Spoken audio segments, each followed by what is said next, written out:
Dr. Craig to discuss some of the latest media happenings, unusual events, and start up some of the horror, spooky material for this. I guess let's call it a Halloween month. So on Media Mothership, we explore how media, popular culture can shape our understanding of the world around us. We, of course, try to spread that message as large as we can. So we're streaming on edgeradio.org.au, YouTube, as well as Twitch. And you can find us by just searching Media Mothership.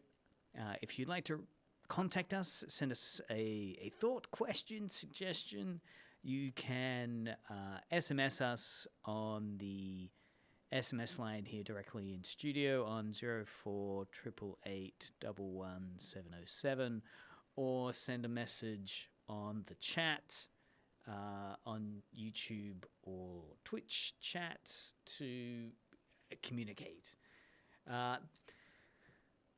First, let's set the scene to consider some news, but before we do that, let's explore a little bit of messaging. Troubled by the multiple narratives. Ever question the possibility of a stable meaning? Want to deconstruct it all? Edge Radio doesn't just offer you media, we offer you Media Mothership. Media Mothership, designed to expose you to the simulacra of today for 1 hour of playful irony. What are you waiting for? Hop on the Media Mothership.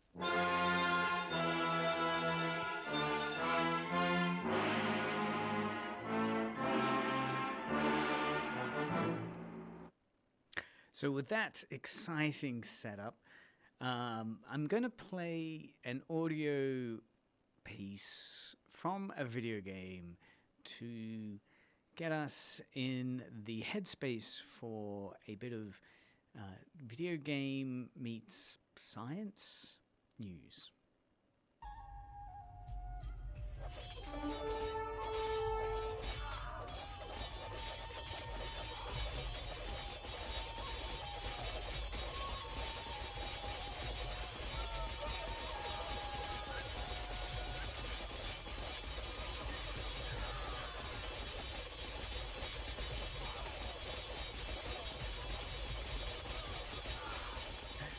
So that wonderful sound is from the popular video game series Age of Empires, as knights are battling against each other in Mortal Kombat during that RTS video game, Age of Empires. What's interesting here is ABC News recently did a little story about scientists using the Age of Empires video game to simulate ant warfare. Yes, it has a real-life scientific application around the idea of how best to assist habitats survive invasive ant species, introduced ant species, how the native ant could possibly get a little bit of a leg up through science to help them defeat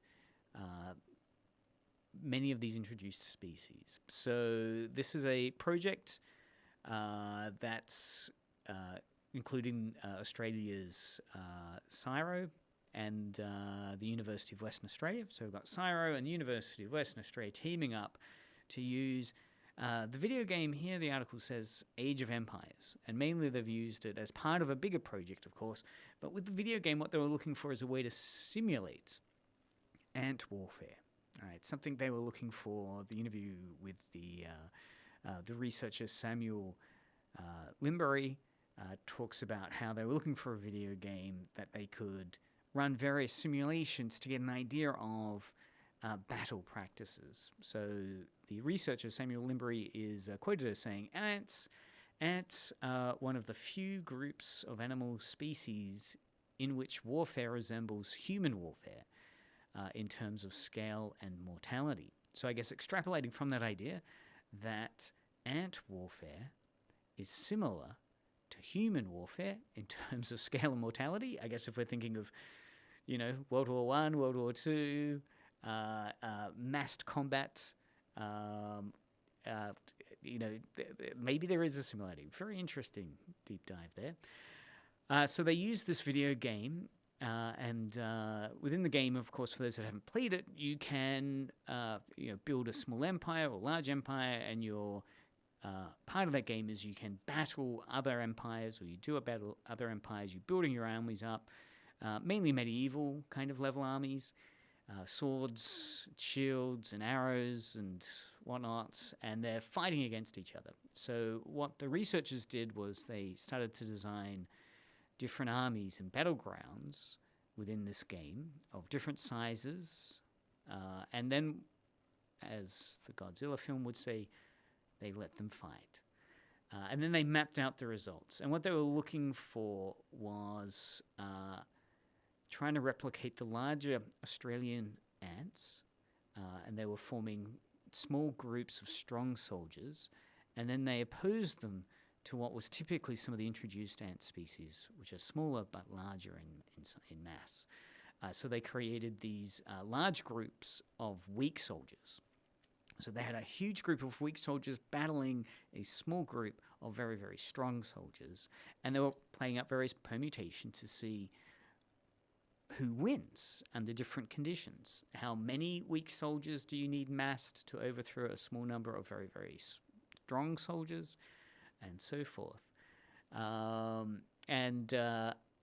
Limbury, the researcher, goes on to say, what you want to do is set up exactly the same scenario over and over again, run it in very repetitive fashion, and not interfere too much. So again, the appeal of using a video game was that idea that they could just rerun the same scenario over and over again, very repetitively, to see what variations started to emerge and map those out.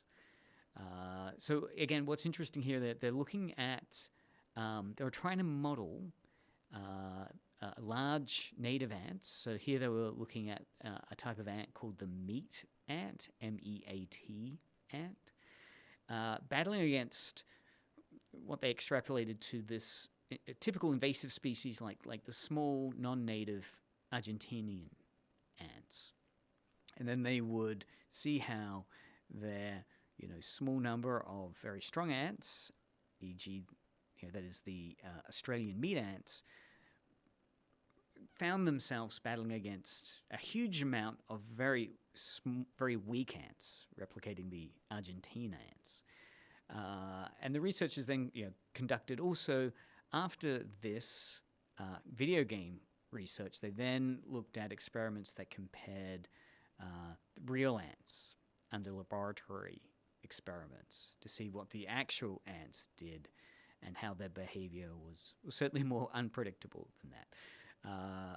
But they explained, it allows you, by using this game, the researchers said, it allows you to identify points of commonality and difference between the simple and more complex systems. So again, while the game wasn't a one-to-one match with the actual real laboratory experiments they did with real ants, nevertheless, they were able to look at commonalities and differences between these simple and more complex systems. What they found was, which was quite interesting, was that small armies of strong soldiers did do better in complex terrain-based battlefields, while the large armies of weaker soldiers did better in simple open battlefields. So that is, to explain what these terms mean. The article goes on to say, for an ant, a simple battlefield would be a footpath or an urban park. Something reasonably flat, not too much rubbish or detritus, bushes, and so forth. That would be a simple battlefield. And that suits weak soldiers, or in the real world, the introduced smaller ant species like Argentine ants. However, complex battlefields, which in a real-world setting you could say would be similar to a bushland strip that's got a lot of undergrowth, small bushes, and some woody debris, would suit your larger Australian ant.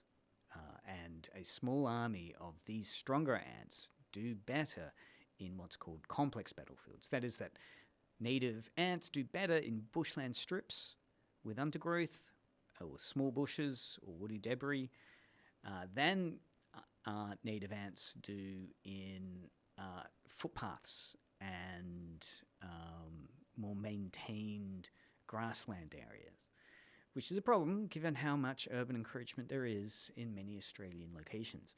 So Dr. Lembry said that this work would help develop new approaches to habitat management, like adding undergrowth or more environmental complexity back into urbanized environments in an attempt to tip the competitive balance back in favor of native ants. So it's interesting, the article goes on to say that across Australia, there's over 50 different species of invasive ants that have established themselves. These include electric ants, fire ants, and yellow crazy ants. And that there's a huge effort being made to try and combat these, but the article says that these introduced ant species are, to quote the Invasive Species Council Principal Policy Analyst Carol Booth, that these ants are the worst invasive species problems facing Australia. So hundreds of $millions have been spent to try and eradicate these pests. So again, using a video game matched with real-life laboratory tests with real-life ants suggests some really interesting results in terms of trying to help bring back some balance to the native ants, who are not doing well in your typical urban locations because of the battleground playing into the hands of your smaller massed invasive ant species. So yeah, fascinating. So yeah, let's see how that goes. Again, maybe we can apply other video games to addressing introduced animal species. What video games do you think could be applied? What video games do you think researchers should use? Is there something that could do a better job than Age of Empires to simulate ant warfare? I wonder. Feel free to post a comment or SMS us on 0488811707.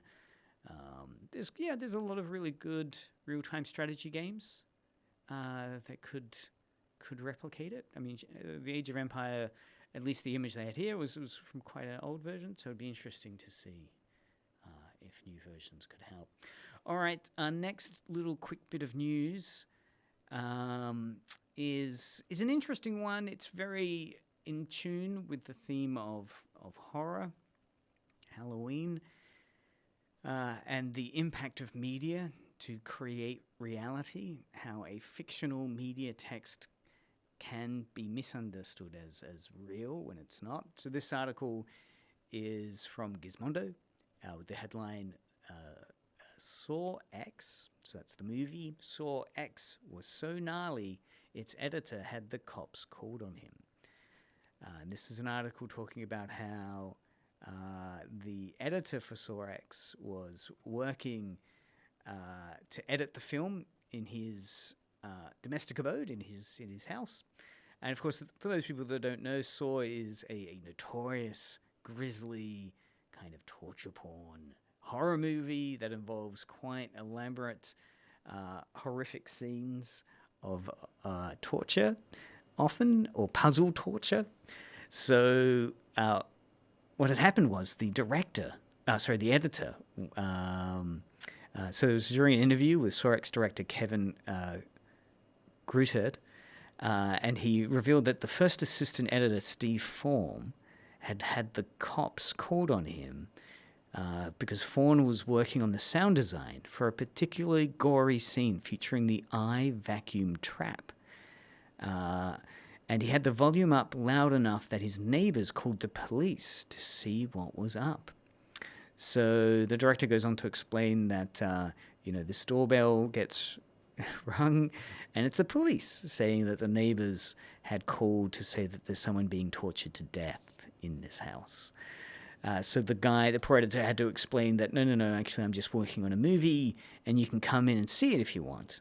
The police, however, declined that offer to see a sequence of the latest Saw movie and laughed it off. So it ends well. Look, let's have a look. I mean, this sequence is available on YouTube. And what better way to consider the impact of these sounds than, if we were to listen to this now, would you, if it was coming from your neighbour's abode, get worried and possibly call the police? So this is from the Saw X official clip, I Vacuum Trap. I'm not going to play anything too grisly.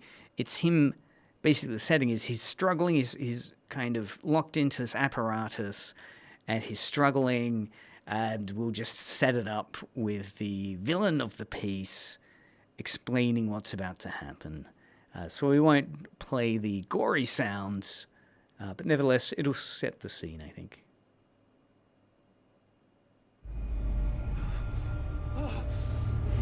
Help! Hey, help! Help, please!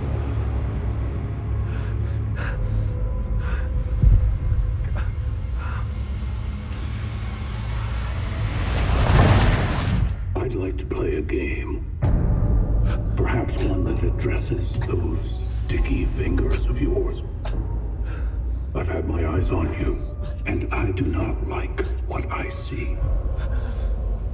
Your job as a custodian is a noble one, sanitizing and sterilizing the hospital, helping patients avoid sickness. But there is a sickness inside you that needs to be excised. You have the ability to not only save your soul today, but your sight. All you have to do is click the dial across the 5 positions, and you will live to see another day. You have 60 seconds. Help, please!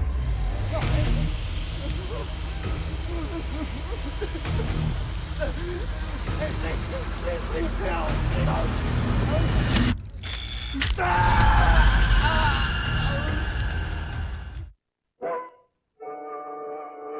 Don't let your stomach ruin your day. Listen to some refreshing Media Mothership and feel the difference. There he goes, into that radio station. He's about to host the show. Showtime, Media Mothership. Ooh, is it? Dr. Craig and Lord Taylor.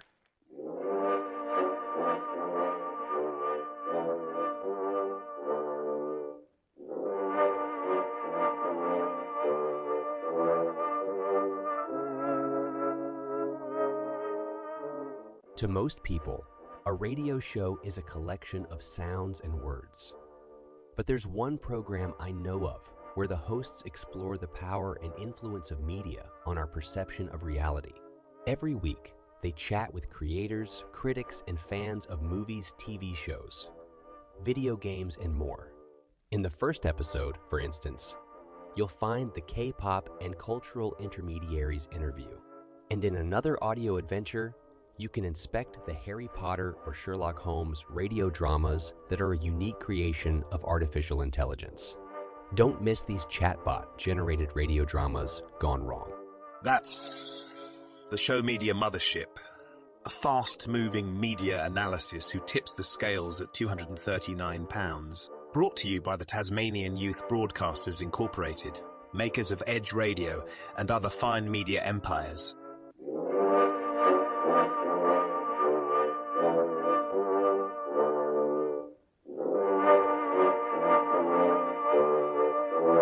When you overeat or eat too fast, you're looking for trouble with your digestion.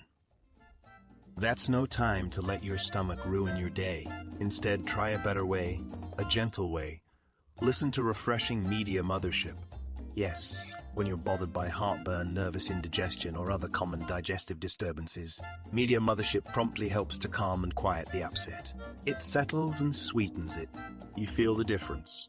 Next time you eat too much or too fast, you can do something for that uneasy, uncomfortable feeling. Try refreshing Media Mothership. That's right, when your stomach's upset, don't add to the upset. Take soothing Media Mothership and feel good again. And now, from Hobart, Tasmania, Media Mothership, hosted by Dr. Craig and joined by Lord Taylor. Yeah, well, we actually are now Yeah, hello. complete. So, Lord Taylor, welcome. We are complete. So now we're moving into case study discussion. Okay. To recap, did a great little news analysis of 2 pieces of work. One was the CSIRO and the University of Western Australia that have been playing the Age of Empires computer game to simulate ant warfare. So that, they can hopefully help native ants battle the invasive species ants. You ever played Age of Empires? Yeah, I have, yeah. Yeah, so I'm be curious to know if the game version we play, you can't really tell by the image, but I wasn't sure whether or not they're playing the latest Age of Empires, because I know they've released the next edition. It looks like a pretty old one. Yeah. Or that could just be what this was the thing supplied by CSIRO. So, yeah. Anyway, we might look at that in the future, as well as then the Saw movie. What did you call it? CSIRO. CSIRO? CSIRO. CSIRO? CSIRO? You don't just... never Really? been called I don't think that's CSIRO. unusual. I'm pretty sure I've heard other people say CSIRO. Okay, in your weird circles. Okay. That's right. In my kind of... There's probably some conspiracy group that I don't know I'm part of. What else? Right. Then there was a Saw movie. The editor for the latest Saw movie got Glad busted. I wasn't here for that. Oh, I played the clip that he got busted for editing because the neighbors called the cops on him because the neighbors thought someone was getting tortured in his house. Because he was editing. Because he was editing a really violent torture scene, which weirdly is on the internet already, that scene. And very weird that he was playing it so loudly so that the neighbors could hear. Wow. Yeah, rather than using headphones. Yeah. Or even just studio speakers, just not at full volume. Well, you gotta to get sound right. Maybe you've got to, because headphones are different than listening through speakers. That's true. So maybe he has like a mini cinema theater, just to get the. Anyway, who knows? We should interview him for the show. Yeah, sure.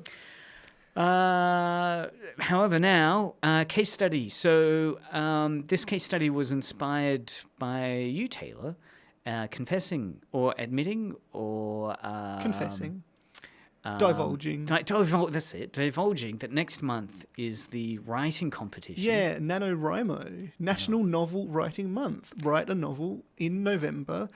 And if you do 1,447 words per day, you will have a 20,000 word novel by the end of it. So, like, what's that, 1,500 words a day?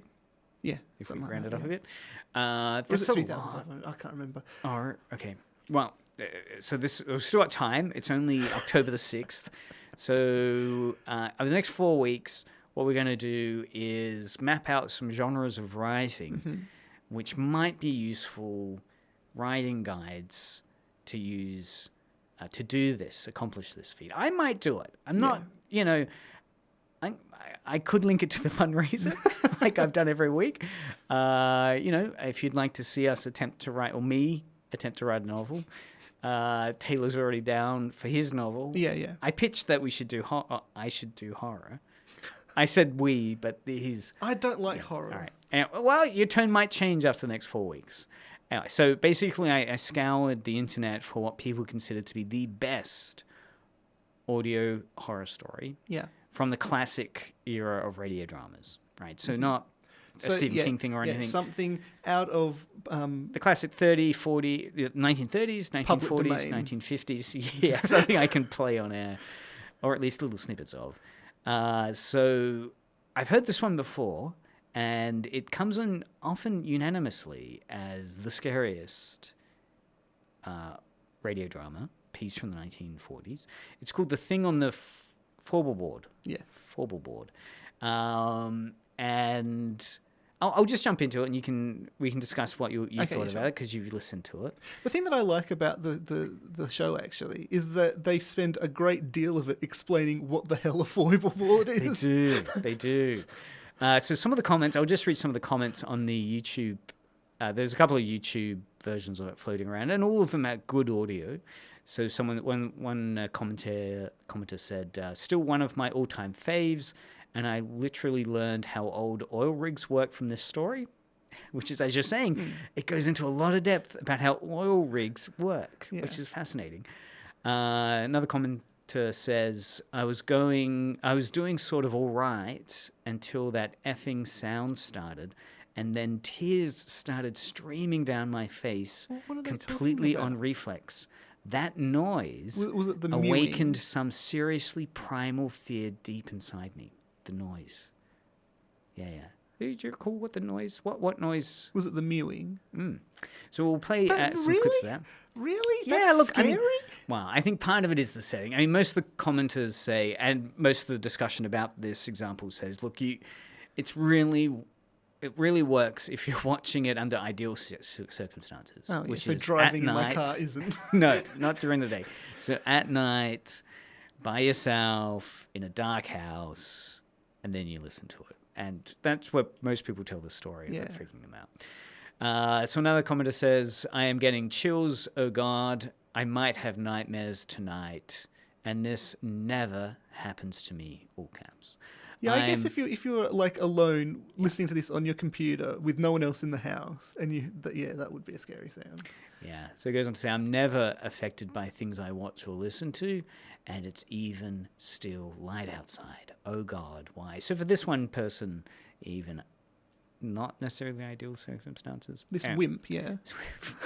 This is scary, in part because of the grounding in discussion of real science and geology and engineering techniques, which make it seem real when the thing is introduced. That's such a weird point. Well, I think it's world building, right? It does do a lot of world building. So does Avengers, and that's not scary.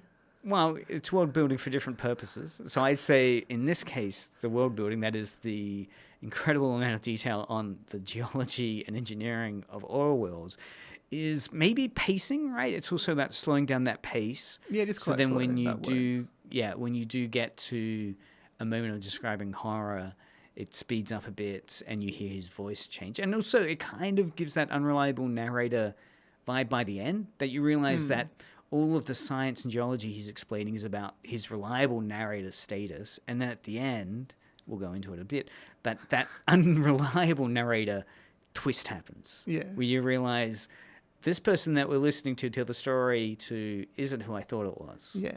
Anyway, and the final quote I wanted to mention from a person on YouTube was, after I listened to this, I actually dismissed it as not at all being scary. A few hours later, I was alone in the middle of the night, and I was proved quite wrong. I heard the sound. Yeah, outside so the it window. could be a delay thing for you, Taylor. I mean, did you listen to it today? Yeah. It could be like one of those slow release pills, right? You're saying you're fine now, but then 11 o'clock tonight, it'll then release into the system. It just sounded like a man doing it. Well, okay, I'll play some clips. Sorry. So basically, to set it up, so this is the thing on the Fourble Board, and it's a under half-hour horror drama. Listening to the whole thing? No, we don't have time. I got some key key elements. Yeah. Key moments. So it was broadcast on the critically acclaimed Mutual Network series Quite Please. Right. So a lot of these radio drama pieces are part of radio anthology series. So this is from the Quite Please series. So was it all different writers and directors every time? Yeah. So I forget how many years Quite Please ran, but it ran for a few years. And each week, although this one was written by the showrunner of the Quite Please system. So some of them had returning. Yeah. Anyway, it was broadcast on August 9th, 1948, and it was only broadcast once, right? And then it had a longer life on LP. So a lot of people listened to it later on LP or cassette. And it's interesting because most of the quality up until recently has been really bad when people are trying to, listen to it again because the records have been crap. But the versions on YouTube have all been digitally remastered, or at least remastered by fans. I thought records were supposed to give the best sound. Well, they say that most of the records were in such bad state for this. So that works. So records are a great sound, aren't they? Take that, hipster. Well, if you listen to them a lot and you treat them badly. So it is considered one of the scariest and most influential radio horror stories ever produced. Not sure. It's inspired many writers and filmmakers in the genre. I'm going to have to look that one up. I'm not sure. Anyway, it's written by Willis Cooper, who's also the creator of this radio series, Quite Please. I want to explore a bit about the genre many people have placed it in, which is this cosmic horror genre. Cosmic. H.P. Yes, Lovecraft. Yeah. So what I want to dive into is how many people see this episode as a power of audio storytelling. It uses music, voice acting, and narration to tell a terrifying and immersive experience for the listener without relying on visual elements. Kind of like reading a book. That's an audio book, isn't it? Yeah. This is an audio drama, though. Yeah, well, you got to let your imagination do more work. So the thing on the floor, Fourble Board... The thing on the floor? The thing on the Fourble Board has a couple of key things. What I want to start with first is how it uses first-person narration. Mm-hmm. All right, so basically the story's told by the character Porky in first person. Porky? Yeah, weird name. I think it's because he cooks pork. At least That's true, he does, yeah. In this episode, he's always cooking pork. And goddamn, but I did get the taste of pork in my mouth as I was listening to it. So he's an oil rig worker, referred to as a roughneck. And he tells of encountering this mysterious creature. But he does it in this really conversational and casual tone. So there's a wonderful kind of sense of intimacy that's created. And through that, many people say realism, which is then contrasting this idea of the mundane explanation he's given about being an oil worker with the horrific kind of otherworldly experience towards the end. So what I'll do is I just want to play the start of it, which sets up, this first-person delivery and draws you into his story. Quiet, please.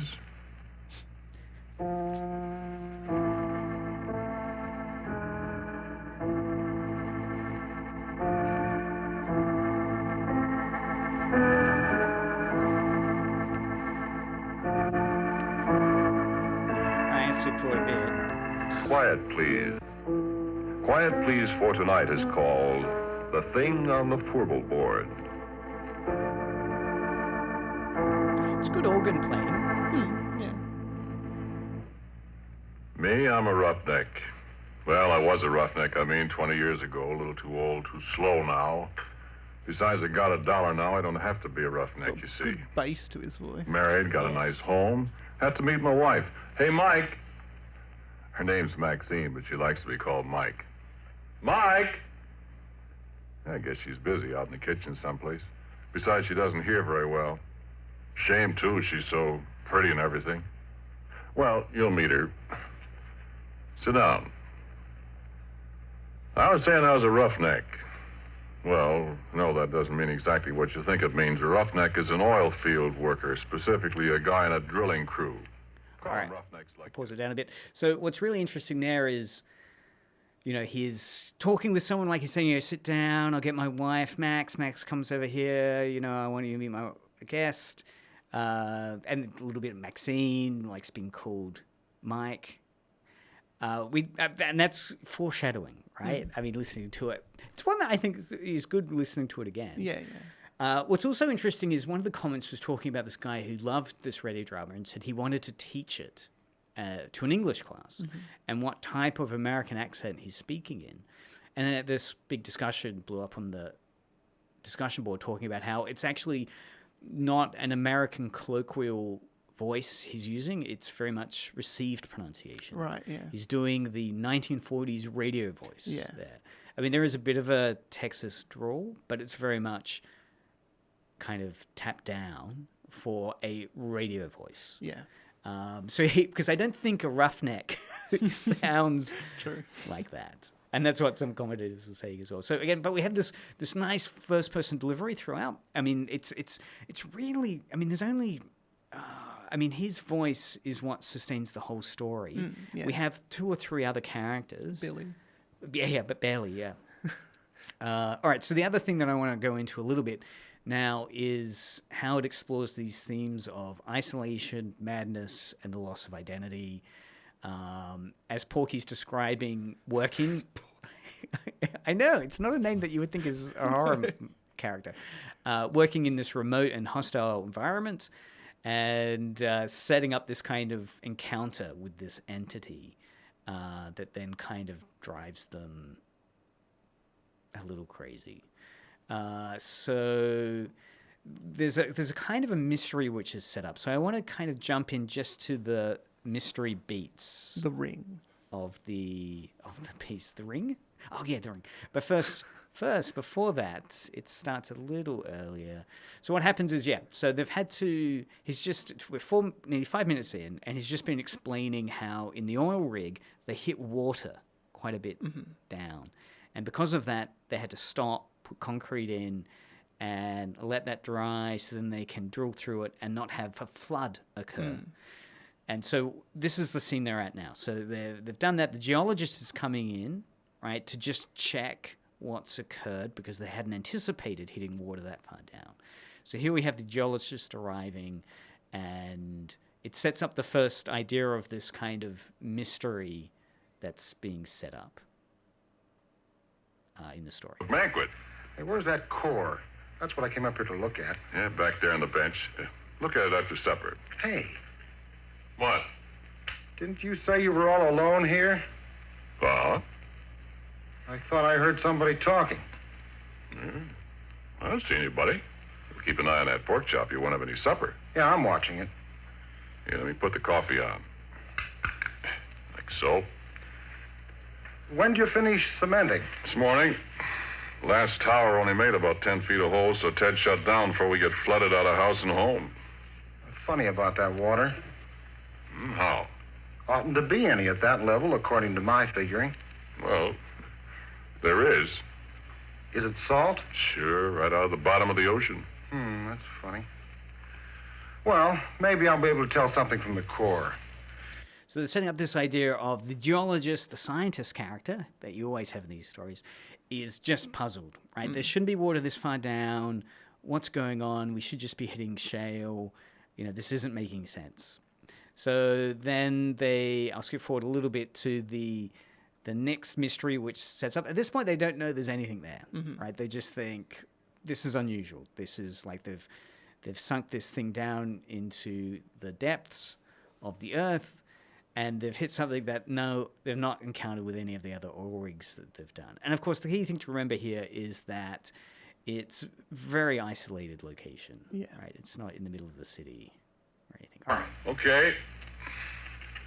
Well, I wish those screech owls would keep... What's the matter? Hey, wait a minute, Porky. Well, why did... Listen. What's eating you? You know, I'd have sworn there's somebody up there in that Fourble Board. Ah, you're crazy. There's nobody up there. Getting against those stands of drill pipe. Ah, they're just rack crooked. One of them slipped. Come on back and eat your pork chop. Yeah. Yeah, I guess so. Only I... What's you so jittery about, Billy?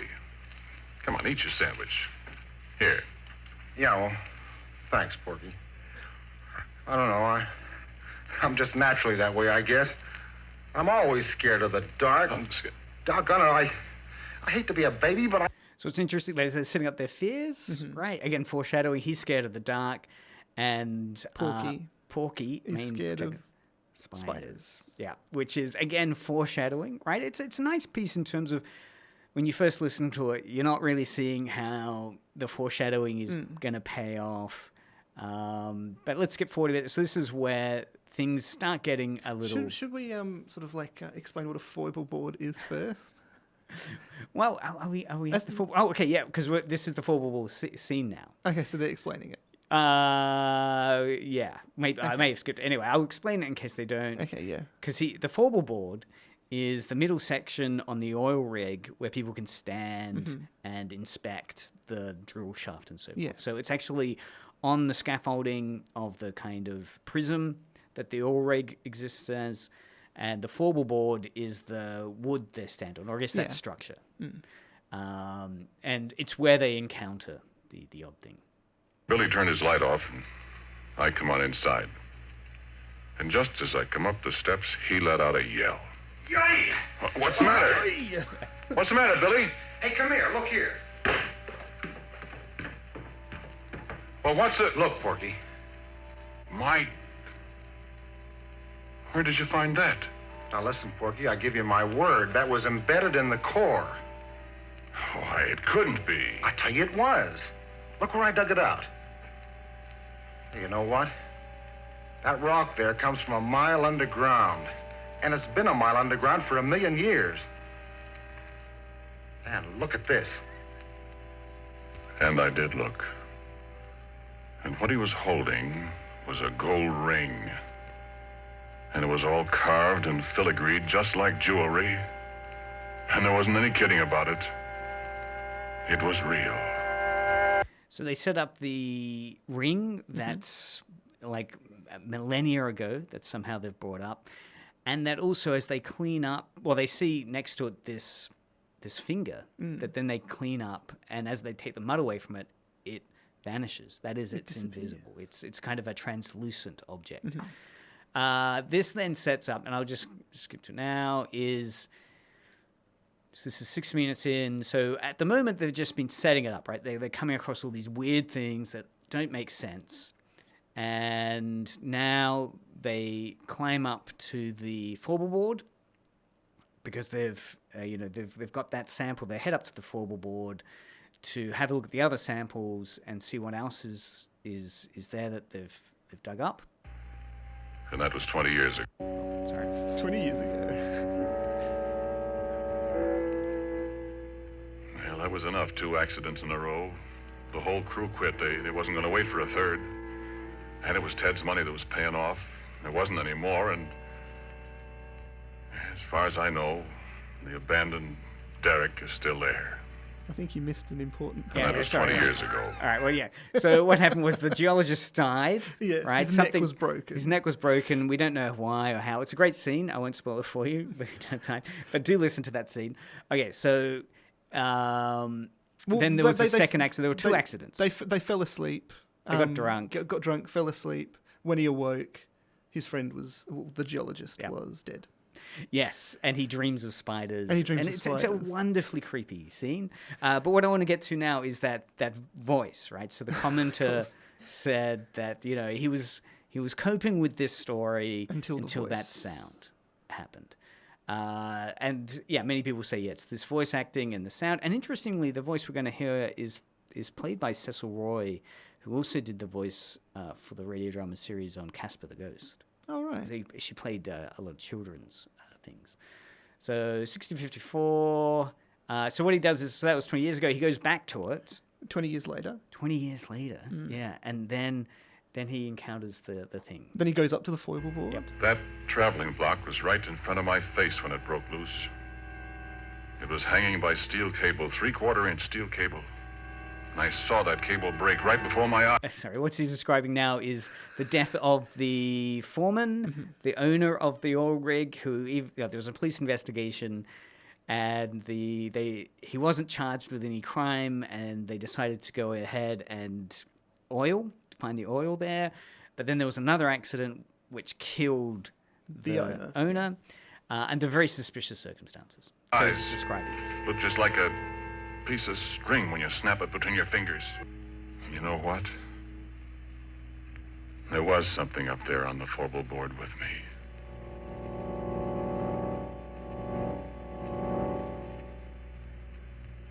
And so a couple of days later I came back. I don't know if there's anything in the world as desolate, as dismal, as dead-looking as an abandoned oil well rig. There it stands like a skeleton off on a deserted side road and the bare yellow hills surrounding it, and it's the deadest thing you ever saw.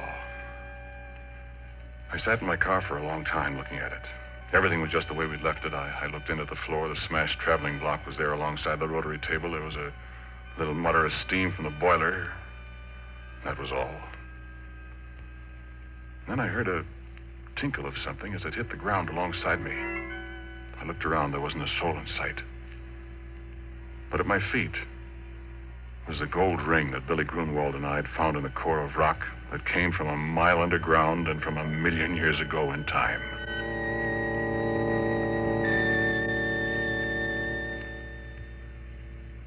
And I heard a little sound.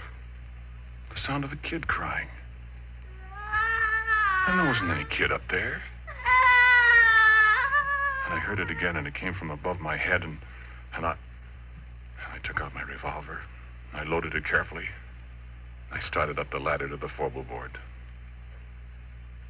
No, there wasn't anything up there, nothing I could see. There was a voice crying. The voice of a little kid. And then there was a movement behind the rack of drill pipes, and I saw the pipe move, and I yelled, "Come out of there, whoever you are! Come out or I'll start shooting!" And the stand-up pipe shivered, and I thought, what can it be that can handle that heavy pipe like jack straws? And then there was a crash.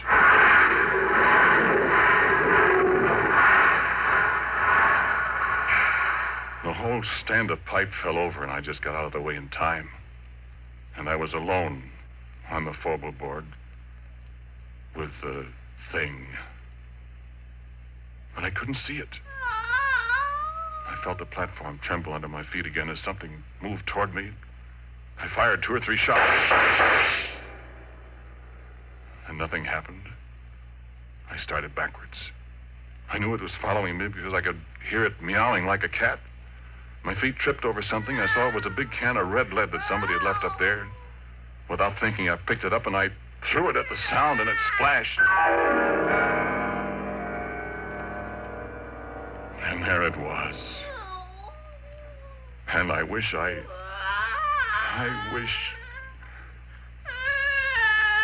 face of a little girl, frightened, crying with hunger and terror. Hands like a human being, and a finger missing from the left hand. And a body. Well, I'll tell you about that. I told you how I'm scared of spiders. But I knew where it came from. It had come from the bowels of the earth, come riding up on the drill pipe as we yanked it out of the well. Come to an alien world, and was lost. It stood there dripping with red paint, blood red from head to foot, like some horrible dream. So it's a wonderful reveal. So there we have the monster reveal, but that's not the real twist. The real twist is about to happen. So I'll just skip. So what we've had is, so that's the sound anyway, that the commentator was really freaked out by, that kind of meowing, I think you referred to, or, and it reminds me a little bit about that Japanese movie, Ju-on, that has the ghost children that just make that kind of yawning sound. I think it could creep you out. Anyway, skipping forward a bit. So now we finally get to real time again. So as we know, it's set up at the start of it with him talking to someone in the room. Yeah. And you were thinking it's a friend or something. He's just describing in the past tense what had happened to someone. But here's the kind of unreliable narrator twist where you realize that there's a different relationship between these two people. 20 years ago, I discovered many things about it. What it used for food, that it was deaf, that it was invisible and couldn't see people when it was invisible, that if you sprayed it with mud or paint or grease paint, makeup, then it could see people. And believe me, I didn't want to see its body. I can see that in my nightmares. But its face, I can't help wanting to see that pathetic little girl face. I'm afraid maybe I've fallen. But it's very beautiful. And when it's well made up, it's...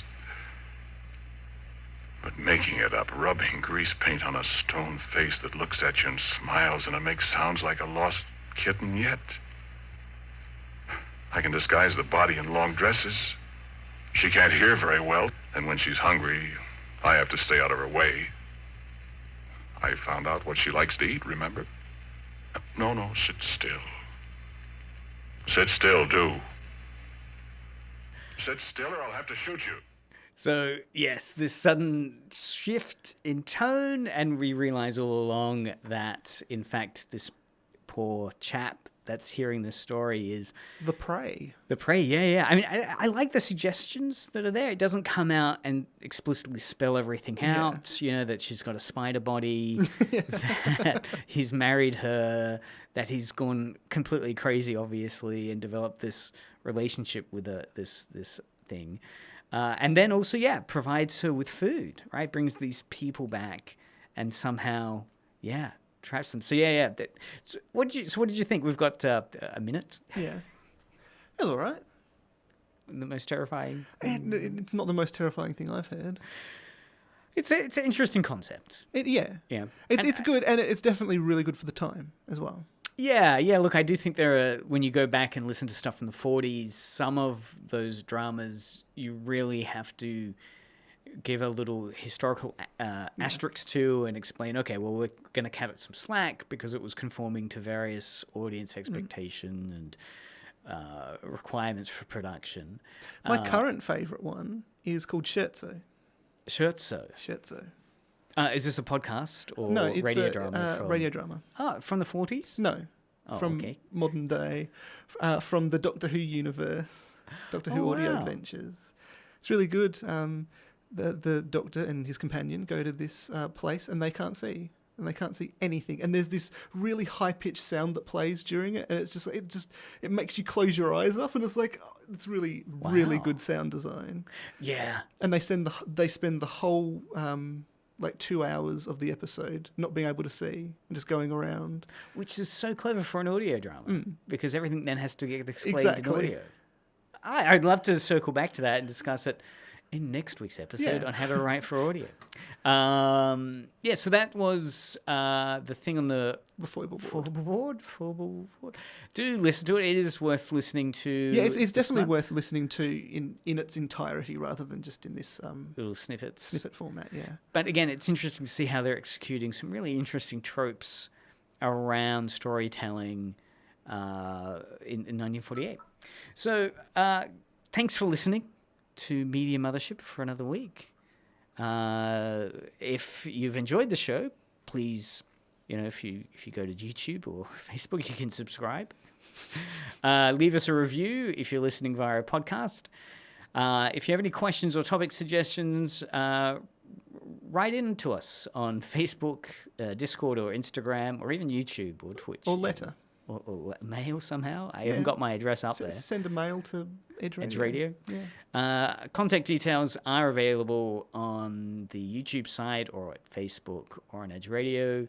Keep listening to Edge Radio. Coming up next is K-Pop Unlimited with the disc jockeys. Any music? No music today. Great. It's going to be a spoken word K-pop, so another 50 minutes of us talking. Yeah. Which is great. We should do it in Korean, though. We definitely should. All right, so keep listening to Edge Radio. Coming up on the next hour is K-Pop Unlimited with disc jockey TJ and disc jockey CJ. It doesn't quite ring as nicely. No.